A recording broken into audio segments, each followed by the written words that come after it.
It is good for us to be here. If you wish, let us make here 3 tabernacles, one for you, one for Moses, and one for Elijah. While he was still speaking, behold, a bright cloud overshadowed them, and suddenly a voice came out of the cloud saying, this is my beloved Son, in whom I am well pleased. Hear him. And when the disciples heard it, they fell on their faces and were greatly afraid. But Jesus came and touched him and said, arise, don't be afraid.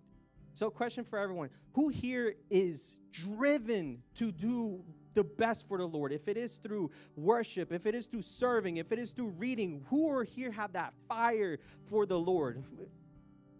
Man, everyone should have their hands up. Okay, amen. So we see this. We see that the disciples, only few disciples were there. And when they were there, they saw the transformation of Jesus. For those who don't know, Moses and Elijah being there indicates Moses being the old law and Elijah being the prophecies that was prophesied for Jesus. Jesus came to fulfill both the old law and the prophecies throughout the Old Testament. That's what that transformation was shown. That he is here to fulfill it all. The one and only Messiah. The one that people have been prophesying and waiting for to come. But Peter didn't see that. Peter, though in his mind, his ambitions probably thought was good. Oh, Lord, let's build a tabernacle for you, Moses and Elijah. In his mind, it probably made sense. You know, I'm going to still worship Jesus, but I'm going to build 3 tabernacles. Those who don't know, tabernacles is a place of worship. Lord, this must be good. But little did he knew what he was stating is a great offense. Like I said, Jesus came to fulfill the old law and the prophecies. But what he was saying is building 3 tabernacles for them it's making them at the same level playing field. Not having Jesus above it all. Sometimes when we have our thoughts, and I'm there with Peter. There's been numerous of times where I came to pastor, hey, pastor, I think this is a great idea. We should do it. But little did I know what I was saying wasn't going in alignment with God's plan. Sometimes we have these plans. Sometimes we're so fired up to do something for the Lord, but little did we know that we still need prayer, that we still need fasting. We still need to ponder upon the ideas that we get because sometimes they're not well. Even though it might think we're well, but it's really not. And that's the important thing out of this message is that Peter, he was just too focused on acting quickly. Lord, thank you. Let's do the next thing. Let's do the next thing. Relax. Be at the Jesus presence. Be there. Because even the Father, those who don't know, throughout the whole Testament, every time God appeared, it always came in a cloud. The Father stepped in. And he said, this is my beloved Son. Hear him. The Father had to correct him. Like, Peter, hear him. And you know what's the best part of it all? What was Jesus saying? He was saying nothing. He was not saying a single word, but his presence was saying it all. His presence was saying what he needed to hear. And like I mentioned before, God does not need to speak in order for you to listen. His presence is simply enough for your answers. One thing, I was reading this, right? I was meditating on this. And what really, really got me while reading this is Peter said, if you wish.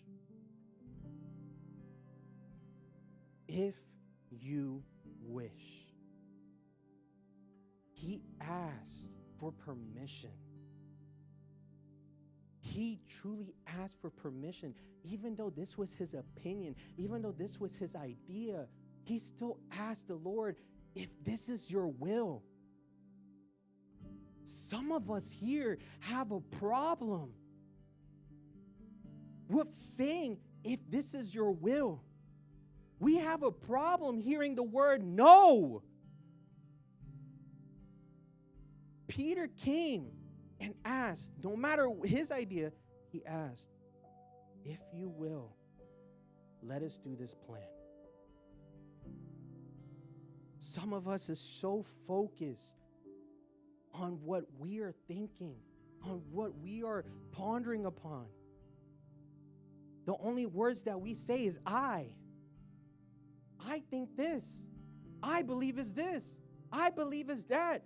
I think this could work. I think that could work. Show me where your opinion is in the Bible. Show me where your opinion is in the Bible. Peter gave his opinion, but he still put the Lord's will before his own opinion. If you wish, let us do this. He didn't demand Jesus, Lord, let's do this. So, we need to be mindful of these thoughts, these ideas that we receive. And if God isn't saying something to your ideas, that means you got to keep praying about it. You got to keep fasting about it. Because this idea that he probably gave to you is probably not for now, but for the future. So, now we go to our third point. Stay still. So, our passion for God could be overrun by our feelings and emotions, and it could hinder it. And like I mentioned before, when you don't hear God speaking, keep praying and keep fasting. Like it says in Exodus chapter 14, verse 13. I'll read it out loud. And Moses said to the people, do not be afraid. Stand still and see the salvation of the Lord, which he will accomplish for you today. For the Egyptians whom you see today, you shall see no more forever. So we see that at moments and times, and this was Moses speaking, stay still. Relax, pump the brakes. I know you're fired up for the Lord. Keep it. But let's keep it maintaining in that prayer and fasting for the Lord. So in conclusion, we all have the fire for God here. And we have to be important. We have to make sure that our flesh is not leading our ambitions, but the will of the Father. And seek his plans, not your own.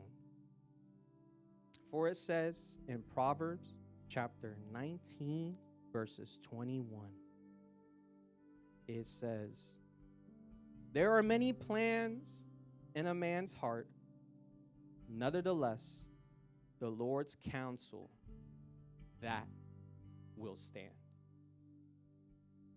So if we may all rise up and thank you, Live. I appreciate you, Live. And I have faith that you will arrive one day in person. God bless.